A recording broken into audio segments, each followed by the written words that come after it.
Uber up the styles like miles and shit. Like 60s funky worms with waves and perms, just sending junky rhythms right. Hey, what's up guys? Carlo here, and today I'm going to be doing a review of the Ringside Cobra Reflex Bag. As you guys have seen, this has been a bag that's been more popularized recently from boxers like GARCIA. A lot more people are using this and posting videos on social media of them using this bag. And this bag has actually been around for many years. Both Ringside and Tidal have actually sold this bag from time to time. I've seen them sell them, take them away, or they've been out of stock for a long period of time, and then they re-release them. And just as of recently, as of 2019, both Tidal, Ringside, and another smaller company called Max MMA have all came out with their version of this Reflex Cobra bag. I decided to go with the Ringside just because of the way it's built, especially where the location of the spring is, right here in the middle, to give it that flexing motion that you see here. Max MMA has a similar setup. Tidal, if you look at their website, the spring is actually higher up and is actually right below where the bag sits. And I've heard just from some reviews and some YouTube videos that the position of it and the spring is too stiff, so you don't get the rebound and flex, or should I say the reflex, that you would with this Ringside or even the Max MMA, even though I haven't tried it. I've seen some videos on that. So I decided to go with the Ringside version. The Ringside and the Tidal both cost $299. Actually, I think the Ringside is on sale now for $275. The Max MMA is $199, so it's about $100 cheaper. But again, all three companies usually come out with like a discount code. So I would never pay full price with it. But the main thing is that I wanted to use this for home use, use it here in my home, use it in my garage or in my backyard. You don't really see these too many of these in your boxing gyms, just because of durability issues. You know, talking to gym owners and whatnot, you typically don't have these because they just don't last very long. If you're at home, it's usually just you or maybe whoever lives in your home with you that's using it, and you're not using it as much as you would if you were if this was at a gym. If this was at a boxing gym, you know, everybody's using it, hitting it. Some people don't even know how to use it. They're throwing haymakers on it. And eventually this spring right here can only take so much abuse and it'll end up breaking. And it's just too much of a costly investment for a gym owner to have it, for it not to be as durable. Whereas if you use a double end bag, all it is just the bag in the middle that's inflatable, and then just two bungee cords that's attached to your ceiling and to the floor. So if something breaks, it's really easy to fix. Obviously you have your heavy bags. Again, those last forever. I mean, I've seen heavy bags last almost a decade, if not more. So it's a great bag to have at home because you can use it yourself and you don't have to really worry about it getting damaged or the maintenance on it being too much. But for gym use, I can definitely see why people don't really have these in gyms because of the durability of this bag. All right, guys, so I wanted to give you guys the official breakdown of this bag, my review of it, what I think about this bag and how it's constructed. So we have this Ringside Cobra Reflex Bag, and you can see here at the very top, it's a solid foam ball. There's no air inside here. It's not inflatable. So one piece of solid foam. You have, you know, the traditional Ringside logo that's screen printed on there. Down below is where the bag connects to this aluminum tube here, and you can see that it uses two of these hex head screws with a nut on the back side. You can't really see it, the sleeve is kind of covering it to hold it in, so it's not going anywhere. And then you have this foam sleeve that just slides onto the pole to cover up the screw so you don't end up cutting yourself or scratching your gloves up or anything. So it just adds a layer of protection around the pole. This aluminum pole right here is a decent quality. I would compare it to a nicer grade shower rod, if that makes any sense. So if you go to like Home Depot's or your local hardware store, material wise, that's what this definitely reminds me of, is a better quality shower rod. And then here's the bread and butter of the Reflex bag, is the spring. It's a nice heavy duty spring that's coiled around. This bar right here is actually separate from this. This is not one piece, this is two separate. It's about right here in the middle.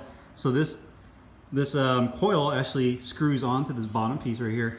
And once it's screwed onto this bottom piece, this top bar here screws into the top here. So that's how you get that connection. And then you can see it has some good spring to it right there, letting it go, which is what gives this ball its reflex or its rebound right there. So you can see that it rebounds nicely.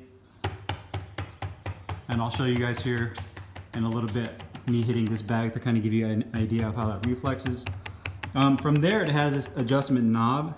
So you can see I'm on the second hole right now. The rest of them are in the inside here, but you just unscrew that. Once you unscrew it and loosen it up, you can pull it out. And then from here, you can pick the adjustment that you want it at. So you can go higher, lower.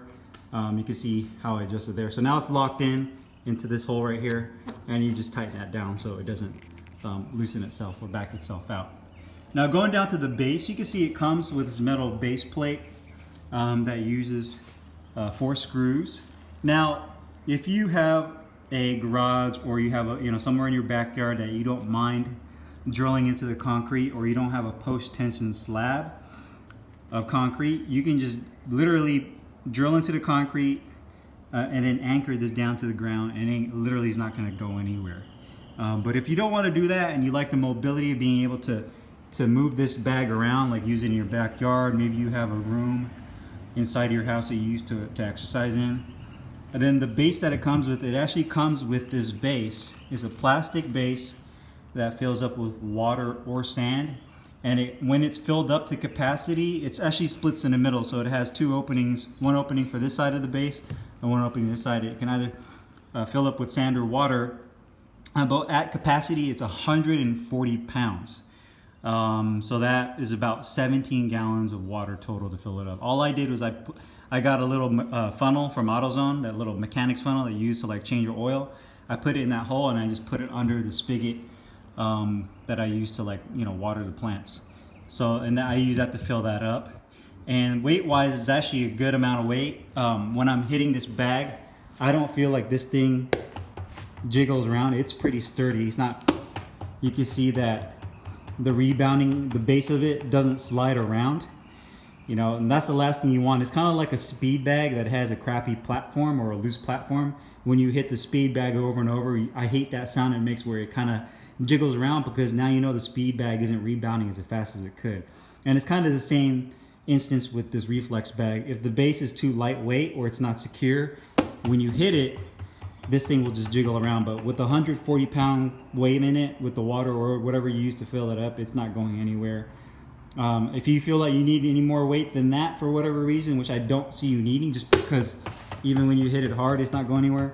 I've seen guys put the dumbbells on top here just to kind of keep it even more heavier, or they'll put weights around it. But the only issue with trying to drop like an Olympic style weight is I don't know if the opening is big enough to get around this, and I don't even know if this knob right here can be removed. So trying to get the weight around it to the base of it might be a problem. So you might end up having to use dumbbells to secure that. So again, 140 pound base it comes with.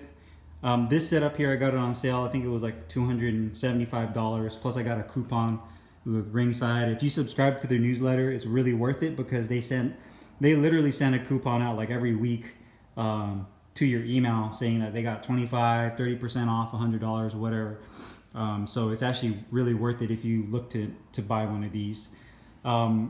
Currently, this is out, the title version is out, and there's one called the Max MMA.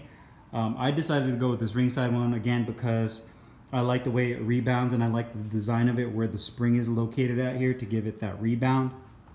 Definitely seems like a pretty cool reflex bag to use. So let's go on to the video of me hitting this thing.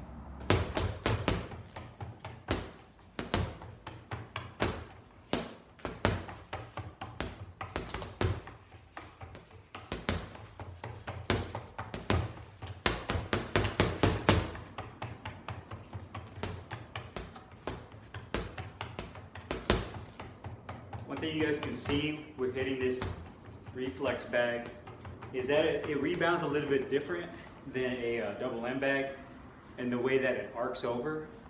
So it's really nice, especially for slipping punches. If you're trying to just simulate your defense and slipping, I really like that. But it's different from a double M bag, in which double M bags typically just kind of go back and forth in a straight line. And you can adjust the tension with that. So that's the advantage of using a double end bag over this reflex bag, is that you can adjust it for the tension to make it tighter or looser so it rebounds more freely. But with this, the rebounding is dictated on how hard you punch it. So obviously, if you hit it with a good shot like that, you know, then the bag will rebound a lot more. So you really have to hit it hard.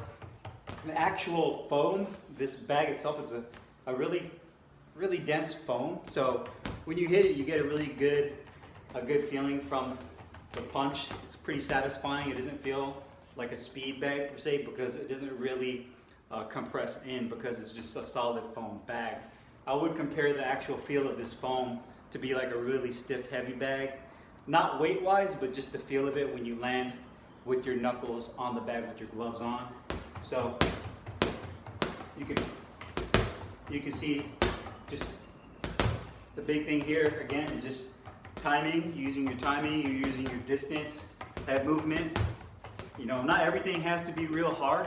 You can just kind of tap it just to kind of get a rhythm. If you're a beginner to it, and I'm still kind of a beginner just because I haven't used this bag in such a long time, you don't have to hit everything super hard. You can just get your timing down. Feel out the bag on how it rebounds. And then you can hit a hard one right there. Boom, boom. Work on moving, you know. Work on combinations. You see there, I missed that. So just kind of getting the timing down with it. See, I'm not hitting it good there. There we go. Just kind of adding the hook. There we go.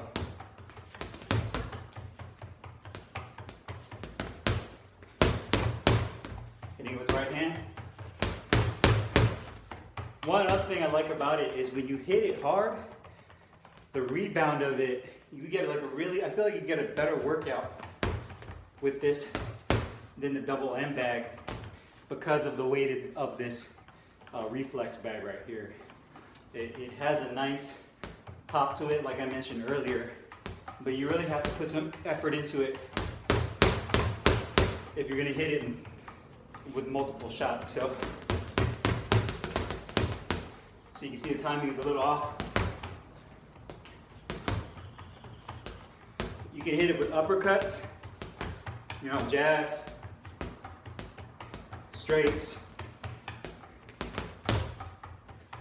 You can double up. Hooks are a little more difficult, just because you have to get the timing and distance down. So overall, man, a really cool bag. You can see I'm breathing a little hard, but you can definitely get a good workout with this.